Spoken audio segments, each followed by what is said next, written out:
Welcome, everybody, to another amazing episode of the Nailed It podcast. Bum. Nailed it.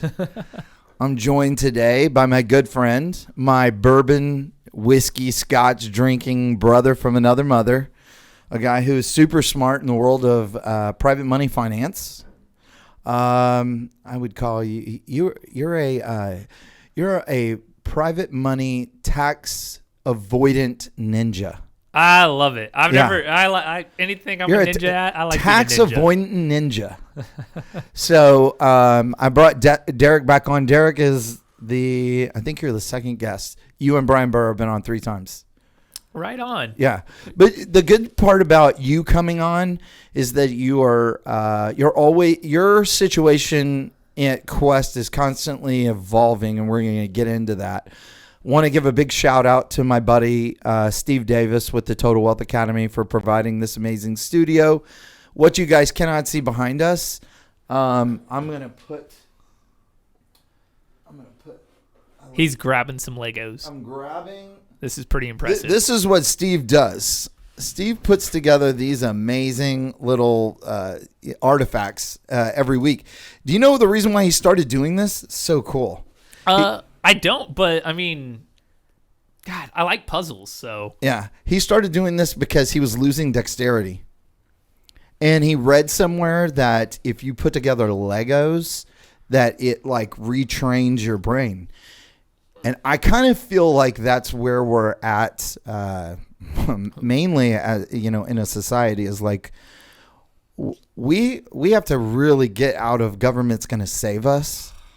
Because they're really killing us right now. Like all that free money, we're paying for all that free money 5 times over. You are. And what people are going to see is a big change and shift in wealth in the next year, right? And it's really going to start to separate, I think, some of the broker individuals, and the wealthy individuals. And I think we're almost getting rid of the middle class. And you're going to start to see it with some of the new bills and stuff that they've already proposed. And which would be what?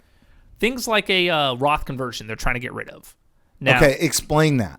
So right now, everyone out there has the ability, to set up a Roth IRA. If your CPA is telling you don't, it's because you have a lazy CPA. Tell them to fill out what's called an 8606. Boom, you qualify.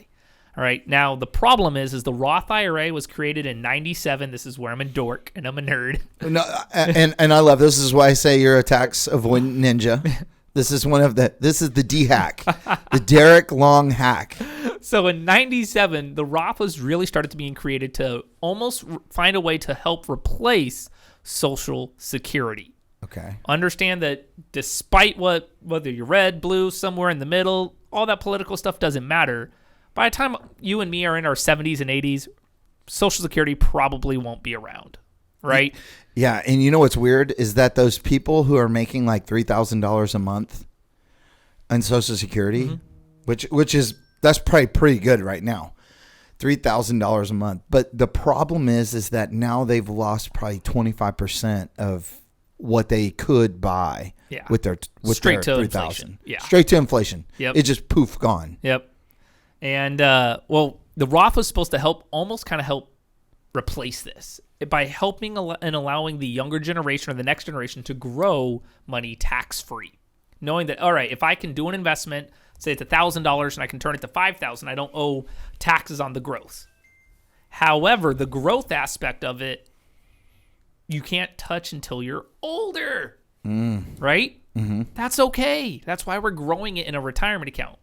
The IRS is trying to eliminate the Roth conversion. Now, if we listen to it, that's not affecting the rich people as much as it's affecting the poor individual, the middle class individual, right? If I know, isn't that weird that we're consider? Where would you say that the poor line starts? How much money in the bank is poor? God, I mean, honestly, be honest with people. Mm-hmm.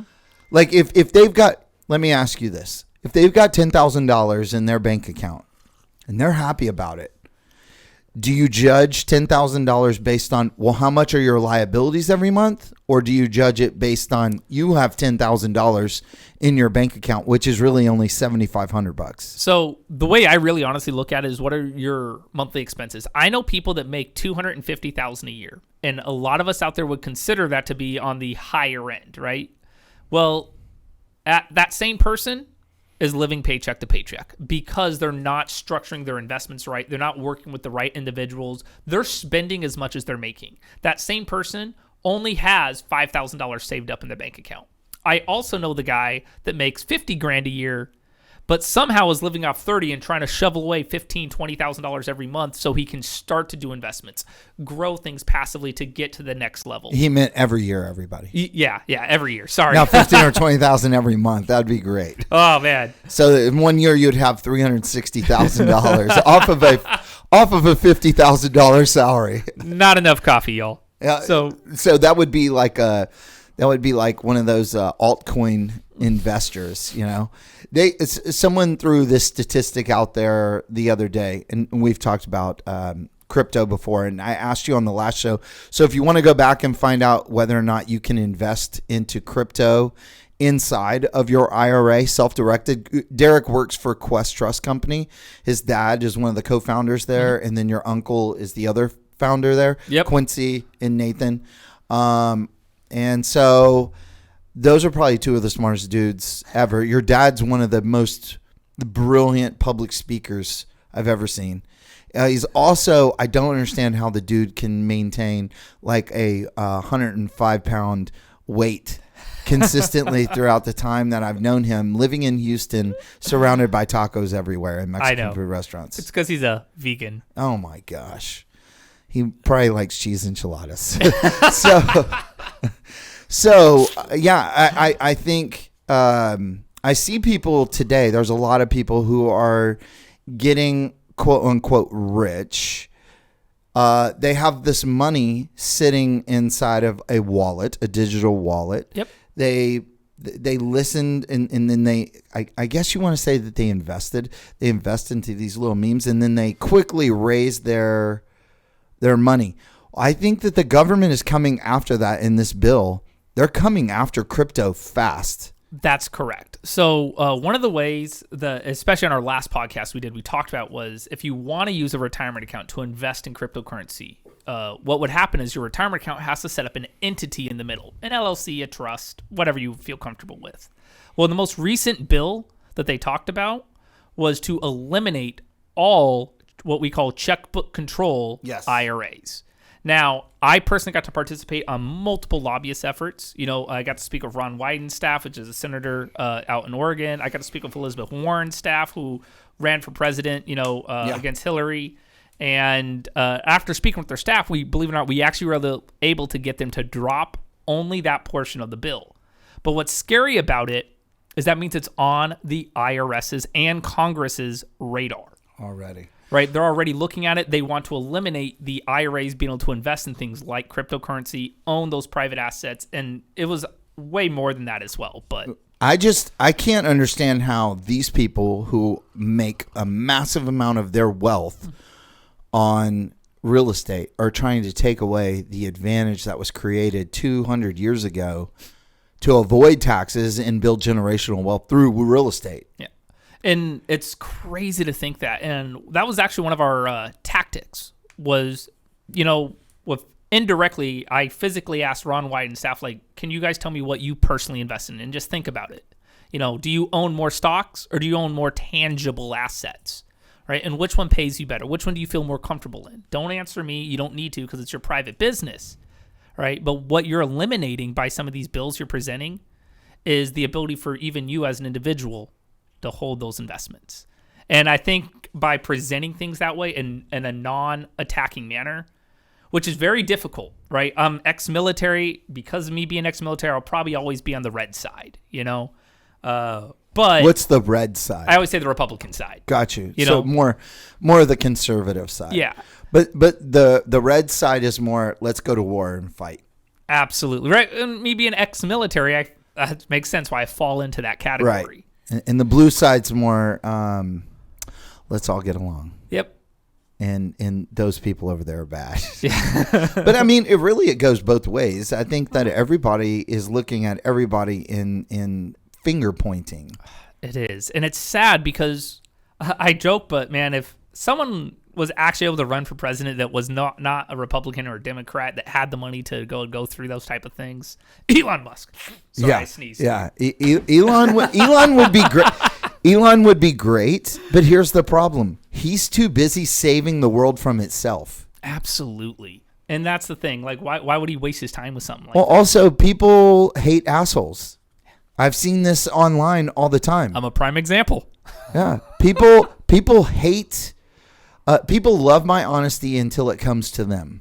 And when you're honest with them, they can't take it. It's like, I don't know. There's anything like, I love Donald Trump whenever he was on the TV show, right? Everyone loved him because he was honest with these people who were trying to become an apprentice. Yep. And then all of a sudden he ran for office. And now he's hated. Yep. Right? And so, but I mean, he's also done several things that were stupid along the way. I just don't know if there's any perfect human out there. And I think we're all searching for someone who's perfect versus I don't want to like somebody 100%. You should be able to respect them. I think that was a bigger thing, is being able to respect the person that, is going to help make some of these changes up and coming with these bills and things that can affect not only retirement accounts, but investors, audit risk and audit rates. That $600 thing's absolutely ridiculous.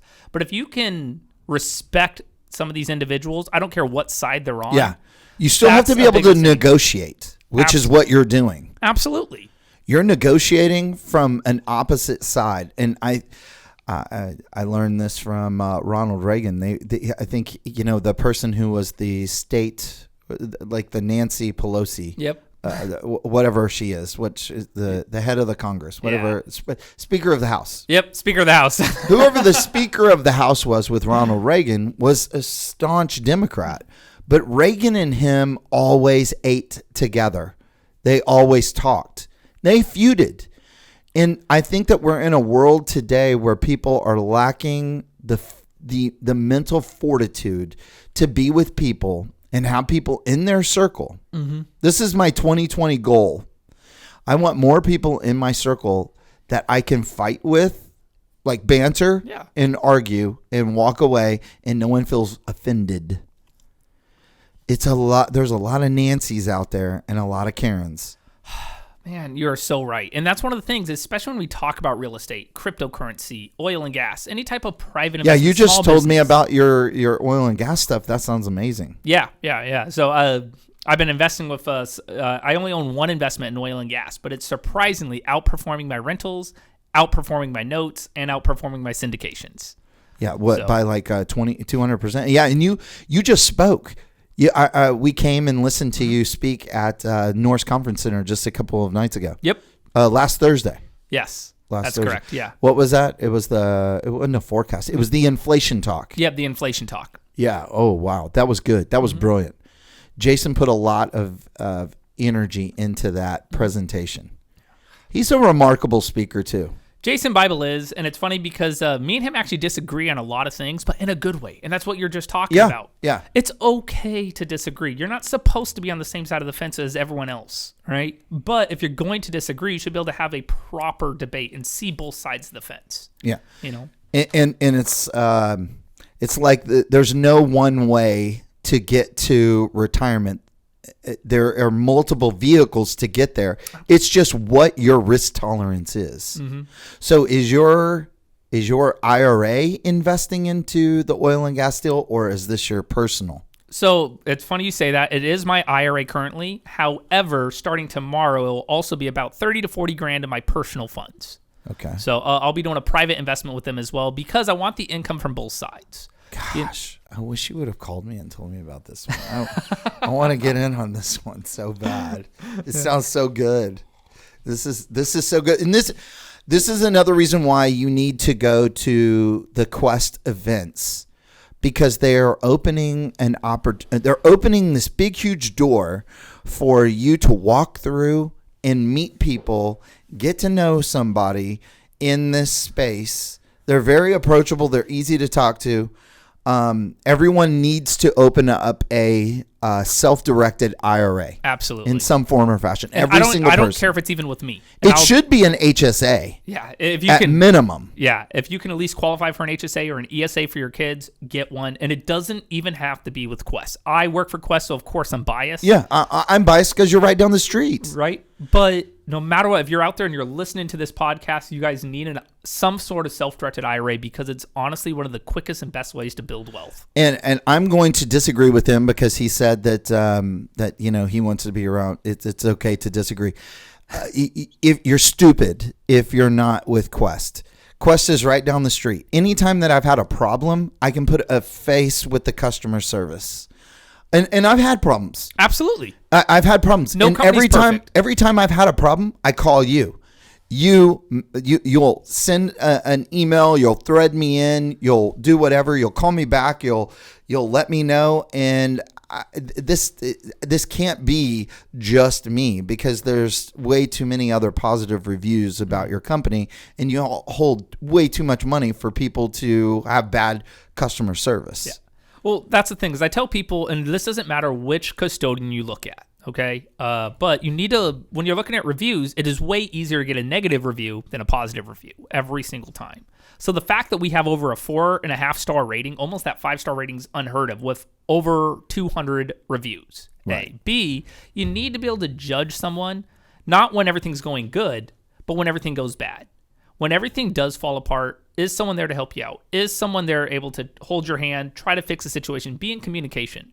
Most of the time, a client just wants to be heard.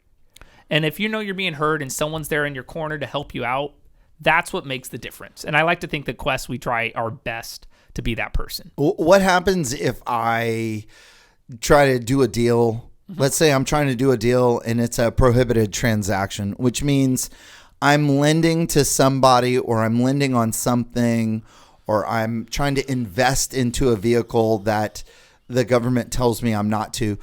How does that walk me through? Okay, I've got I've got me and I've got my kid. Yep. And I'm going to use my money to fund my kids. They want to start a company. Small business. Whatever. Yeah. So I'm going to use my private IRA money and I'm doing a note and I'm sending that over to you guys. How does that get flagged as a prohibited transaction? Well, so first off, we're very upfront. I get to charge you a fee every time you do an investment, right? And we charge you $125 to do any deal. I don't care if it's buying a house, doing a note like you just mentioned, investing into a business, anything along those lines. Now, if I'm going to charge you a fee, you got to get your money's worth. So what we're going to do is we're going to ask you some pretty standard questions. And most of the time, if something is what you just labeled as prohibited, meaning you're working with a disqualified person, which if you guys want to look it up, I'm a nerd once again, IRS publication 206-4975 will give you the list, all right? Now, understanding that, once again, I'm the nerd. You don't sit here and read IRS tax code. That's boring. Right? But you do. I do. So that's not your job to understand this. That's my job. Let us sit there and walk you through, hey, look, this is why you can do something. This is why you can't do something. And most of the time, that's what someone needs. They need someone to guide them and say, hey, look, there are other ways to go about these type of transactions. Can we do a distribution? What's your age? How much are you lending? Is there a different solution, such as maybe a first-time home buyers? Or, there is a lot of things that we can walk someone through, right, that they typically need. And that's not investment advice. That's like, hey, no, I read the IRS tax code. Because I read the code, I know what you're trying to do. Yeah.